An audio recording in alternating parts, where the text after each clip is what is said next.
আমি নিজের জন্য যে এত গোল্ড কিনলাম, আমার শাশুড়ির জন্য কেন গোল্ড কিনলাম না? এটা হচ্ছে আপনাদের কথা। আজকে শুধু এই এই একটা প্রশ্ন। আর হচ্ছে গা, আপনারা যে আমাকে এত পরিমাণ ভালোবাসা দিবেন সেটা আমি কখনো বুঝি নাই, ভাবতেও পারি নাই। তো আপনাদের জন্য আমার এই মনের স্থল থেকে অনেক অনেক দোয়া এবং ভালোবাসা রইল।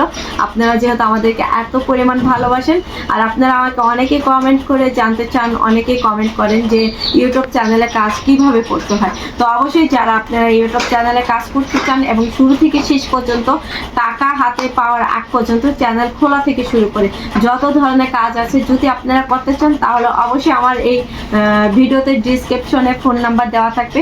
আপনারা সেটা ফোন নাম্বার দিয়ে আপনারা যোগাযোগ করতে পারেন। আমার ভাইয়ের নাম মাসুদ নুসান, সবাই আপনারা চেনেন।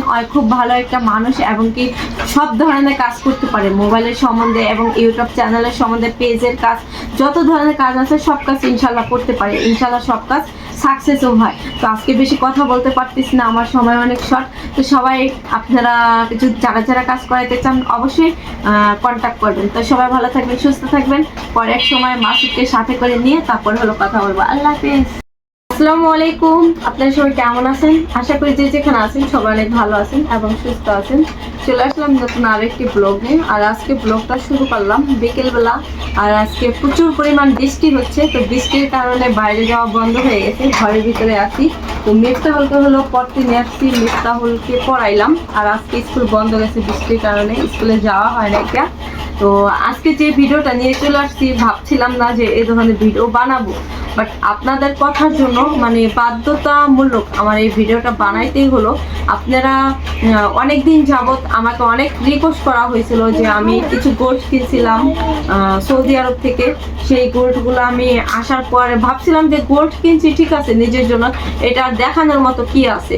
তো দেখি অনেক আপুরা এবং ভাইরা অনেকেই কমেন্ট করে আমাকে বলছেন যে আপু কি গোল্ড আনছো, গোল্ডটা একটু দেখাও, অনেক রিকোয়েস্ট করা হয়েছে। তো সেই ক্ষেত্রে হলো আমি গোল্ডটা আপনাদের সাথে গতকালকে শেয়ার করা হয়েছে। তো তাছাড়া কিন্তু আরো গোল্ডও ছিল, ওইগুলোও কিন্তু আমি দেখাই নাই কারণ ওইগুলো আমার ইউজ করা হয়েছে ওই দেশে যাওয়ার পরে, তো ওই জন্য দেওয়া হয় নাই। তো মেন উদ্দেশ্য আজকের ভিডিওটা হচ্ছে, মেন টপিকই হচ্ছে আমি নিজের জন্য যে এত গোল্ড কিনলাম, আমার শাশুড়ির জন্য কেন গোল্ড কিনলাম না? এটা হচ্ছে আপনাদের কথা। আজকে শুধু এই একটা প্রশ্নের এই জবাব দিব। আর আজকের ভিডিওটা অনেক ছোট্ট বানাবো, বেশি লং করব না, কারণ বাইরে প্রচুর পরিমাণ বৃষ্টি হচ্ছে। আর আজকে কোনো ভিডিও বানানোর মতো কোনো প্ল্যান ছিল না, বাট আপনাদের এই কথাগুলো শুই না এখন আমার কাছে খুবই খারাপ লাগতেছে। তো এই জন্য হলো আজকের ভিডিওটা। আর যদি আমি ভিডিওটা না বানাই বা ক্লিয়ার না করি তাহলে হয়তো আপনারা আমাকে ভুল বুঝবেন, শুধু এই জন্য আজকের ভিডিওটা। তো যাই হোক, যেটা আপনারা বলছেন যে আমার শাশুড়ির জন্য কেন গোল্ড আনলাম না, আর আমার নিজের জন্য এত গোল্ড আনলাম, মেয়ের জন্য আনলাম, তো শুনেন এবার। তো শাশুড়ির জন্য কি কারণে আনা হয় না এই গোল্ড? তো কোনো ছেলেরা কি চায় যে বউর জন্যই খালি গোল্ড কিনবো, মার জন্য কিনবো না? প্রত্যেকটা সন্তানে কিন্তু চায়, মায়েরা তো কষ্ট করে ছেলে মেয়েকে লালন পালন করছে, অবশ্যই মায়ও তো কিন্তু সন্তানের কাছে আশা করে যে আমি আমার সন্তানের টাকা পয়সা খাবো, একটা স্বর্ণ ব্যবহার করবো, এগুলো প্রত্যেকটা মাই চায়। তো আমরাও তো একদিন মা হবো, শাশুড়ি হবো, তাই না? তো সেক্ষেত্রে হচ্ছে আমার হাজবেন্ড কিন্তু আজকে প্রথম বিদেশ যায় নাই, নতুন না, সে আরো অনেক বছর আগেই বিদেশ গেছে।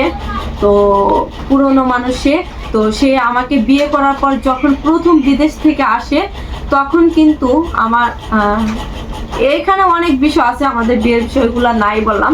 যেটা হচ্ছে আমার বিয়ের সময় কিন্তু কোনো আমার গোল্ড হয় না, এটা কোনো গোল্ড দেওয়া হয় না এটা। তো সেই ক্ষেত্রে আমার হাজবেন্ড যখন আমাকে বিয়ে করে রাইখা প্রবাসে চলে যায় তখন কিন্তু আমি একদম পুরা জিরো থাকে। আমার বাবার বাড়ি থেকে আমার ভাইয়েরা যা দিছিল সেটাই আমার ছিল। তাছাড়া আমাদের বিয়েটা পারিবারিকভাবে ওরকমভাবে হয় নাই। তো সেক্ষেত্রে আমাদের বিয়েতে কোনো গোল্ড দেওয়া হয় না এটা। তো আমার হাজবেন্ড আমাকে বিয়ে করে রাইখা বিদেশ চলে যায়। তো বিদেশ চলে যাওয়ার পরে আমার বিয়ের 3 বছর পরে আমাকে রেখে যাওয়ার 3 বছর পরে হলো বাংলাদেশে সে আসে। আর আসার সময় আমার হাজবেন্ড আসার আগে হলো আমার শাশুড়ি যায় আর আমার বড় মেজো যা যায়। তো দুইজনে তারা আমাকে রেখে ওই সময় তারা বিদেশ গেছে, আমার শাশুড়ি গেছে, আমার যা গেছে, তখন আমি বাড়িতে ছিলাম। তো আমার শাশুড়ির সাথে আমার যার সাথে তারা 3 মাস ছিল। তো তাদের সাথে আমার হাজবেন্ডও বাংলাদেশে চলে আসে, যেহেতু আমাকে রাইখা গেছে, আমি যাই নাই। তখন আমি যাইনি, কারণ আমি প্রেগনেন্সি ছিলাম তখন মিফতাহুল হবে, এ কারণে হলো আমি জার্নিটা করতে চাইনি, যাওয়া হয় না আমার। তো আমার শাশুড়ি ওই দেশে যাওয়ার পর আমার শাশুড়ির যেখানে যা প্রয়োজন হয় এবং নেওয়া থেকে শুরু করে যা কিছু ছিল সম্পূর্ণ আমার হাজব্যান্ডের দায়িত্বে ছিল, ঠিক আছে। আমার হাজব্যান্ডকে নিচ্ছে আমার শাশুড়িকে, এবং কি তার মুরব্বী মানুষের কি লাগে, যেরকম আমাদের এখন গলার নেকলেস লাগে, মাথার টিকলে লাগে, তারপরে 2-4-10টা আংটিও লাগে, হাতের ব্রেসলেট লাগে, তারপর দেখা যাইতেছে সবকিছুই কিন্তু লাগে, মাথার সীতাপাটি লাগে, এগুলা কি আমাদের মতো মেয়ে মানুষের লাগে। আর আমাদের শাশুড়ি, আমার মা, তাদের কিন্তু এত কিছু প্রয়োজন নাই, তাদের কি হয়তো হাতের 2টা চুড়ি, গলার একটা চেন, কানের 1 জোড়া দুল, এটা হলেই তো তাদের এনাফ মুরব্বী মানুষের। তো আমার হাজবেন্ড যখন আসে আমার শাশুড়িকে নিয়ে, আমার যাকে নিয়ে একসাথে আসে, তখন আমি এতটা ট্যালেন্টও ছিলাম না, আমি এতটা বুঝতামও না। তো তখন আমি শুনছি যে সে আসবে, কিন্তু সে যে কি শপিং করতেছে, কি কি কেনাকাটা করতেছে, কার জন্য কি করতেছে, সত্যি আল্লাহর কসম আমি যে মরাকাটটা একটু পয়সা বলি, আমি কিচ্ছু জানতাম না। এবং কি আমার সাথে সে শেয়ারও করতো না যে সে কি কি কিনতেছে, বা বোর কাছ থেকে যে জিজ্ঞেস করবে যে কি আনবো, কার জন্য কি আনবো, বা তোমার জন্য কি আনবো, ওরকম কোনো কথাই ছিল না। তো আমি এখনো অনেকটা ট্যালেন্ট হয়েছি, এই ট্যালেন্টটা যদি আগে হইতাম তাহলে আর আগে অনেক বলদ ছিলাম। তো আমার শাশুড়ির জন্য তখন স্বর্ণ কিনে, তখন ওই সময় স্বর্ণের দামও অনেক কম থাকে, আমার শাশুড়ির জন্য 1 ভরি স্বর্ণের একটা চেন কেনে আমার হাজবেন্ড। আর আমার শাশুড়ির জন্য 1 জোড়া কানের দুলও কেনে, মোটামুটি বড় 1 জোড়া কানের দুল কিনছে। তো আর যা মার্কেটিং আছে, যেখানে যা লাগে কাপড় চোপড় থেকে শুরু করে হিজাব, জায়নামাজ, জুতা, সেন্ডেল, যত মার্কেট যা কিছু আছে সব কিছু কিনা দেয়। আর শুধু স্বর্ণের ভিতর 1 ভরি স্বর্ণের একটা চেন কিনছে, আর হলো বড় 1 জোড়া কানের দুল কিনছে। তো একসাথে, আর হাতের রুলি বানাইতে গেলে অনেক স্বর্ণের দরকার আছে, একসাথে তো অত স্বর্ণ কেনা যায় না, সম্ভব না। আর সে তখন প্রথম বিদেশ যায়, এত কিছু কেনা সম্ভব না। তো সেক্ষেত্রে ওই সময় আমার শাশুড়ির জন্য এই স্বর্ণগুলা কিনছে, যদি চাইতো আমার জন্য কিন্তু একটা আংটিও আনতে পারতো। তো আমার শাশুড়িও আমার হাজব্যান্ডকে বলে নাই যে সাদিয়া বাসায় আছে, তো আমার জন্য এগুলা কিনতেছোস, তো বোর জন্য একটা কিছু কিনে নে, বা একটা চেন লো, বা একটা আংটি লো। তো আমার শাশুড়িও বলে নাই এই কথাটা, আজকে আমি বললাম কিনতে, কারণ তার নিজেরটা পাইছে, সে তো মহা খুশি। আরেকজনেরটা দা কি করবো, বোর দিলেও সই, না দিলেও সই, সেটা তো তার বলার মতো কিছু না। দিলেও মানা করবো না, না দিলেও বলবো না যে দে, সেটাও বলে না আমার শাশুড়ি। আর আমার হাজবেন্ডেও মাথায় এতটি জ্ঞান ছিল না যে আমার মার জন্য এতগুলা স্বর্ণ কিনতেছি, বা আমার বাসায় তো নতুন একটা বউরাই খাইছি বিয়ে করে, আমার বউরও তো কিছু স্বর্ণের দরকার আছে বা লাগবে। তো আমার হাজবেন্ডও কিন্তু আমার জন্য একটা আংটিও যদি কিনে আনতো তাহলে আমি অনেক খুশি হইতাম। তো আমার হাজবেন্ড কিন্তু আমার জন্য এক হাতের একটা আংটিও আনে নাই, আর তখন আমি এতটা বুঝতামও না। তো আসছে, আংটি আনে নাই ঠিক আছে, স্বর্ণ আনে নাই, তাছাড়া এমনি তো টুকিটাকি শপিং যেগুলা দরকার সেগুলো তো অবশ্যই আনছে। তো তাতে আমি মহা খুশি ছিলাম, ঠিক আছে। আমার জন্য যে স্বর্ণ আনে নাই তার জন্য যে আমি মন খারাপ করে থাকবো, বা আমার হাজবেন্ডকে কিছু বলবো, বা আরেকজনকে কিছু বলবো, ওরকম আমি কাউকেই কিছু বলি নাই।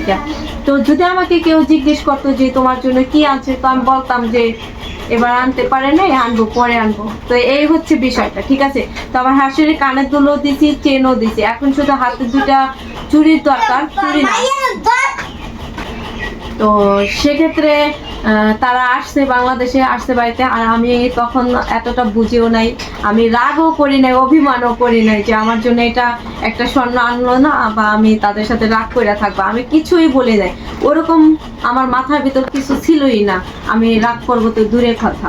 তো এই হচ্ছে বিষয়টা। তো আমার শাশুড়ি এখন হাতের 2টা চুড়ির দরকার, আমি আমার হাজবেন্ডকে বলছি যে যাও, আমার হাজবেন্ডকে আমি বলছি যে আমার জন্য 2টা চুড়ি বানাই দিবেন এক সময়, রুলি, চুড়ি না তো রুলি বানাইতে গেলে দেখা যাইতেছে 2 ভরি কম কিন্তু রুলি বানানো যায় না। আর বর্তমানে 2 ভরি স্বর্ণের একটা রুলি বানাইতে গেলে 1,20,000 টাকা করে স্বর্ণের ভরি, 2,40,000 টাকার দরকার।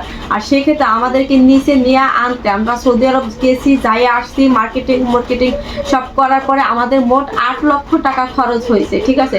আর আমি যাওয়ারও 15 দিন আগে আমাদের বাড়ির জমিটা কিনছি এবং কি কাজিরহাট আমরা একটা দোকান রাখছি, আবার আমাদেরকে নিছে তার মাঝ থেকে।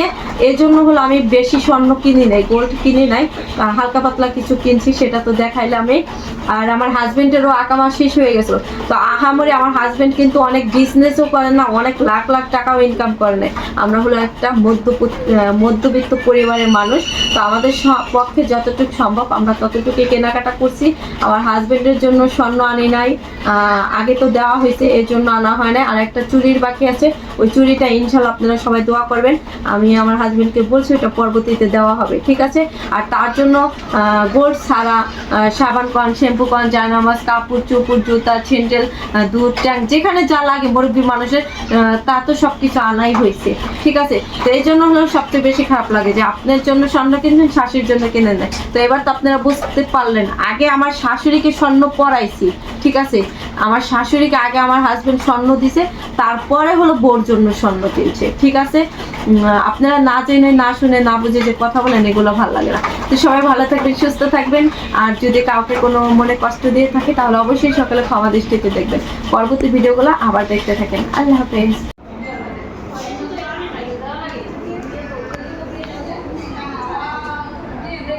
নমস্কার, আসো।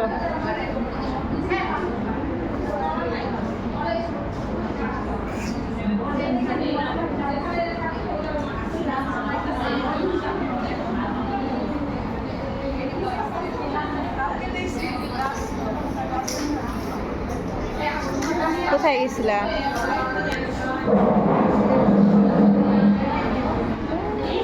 দুষ্টামি করো কেন?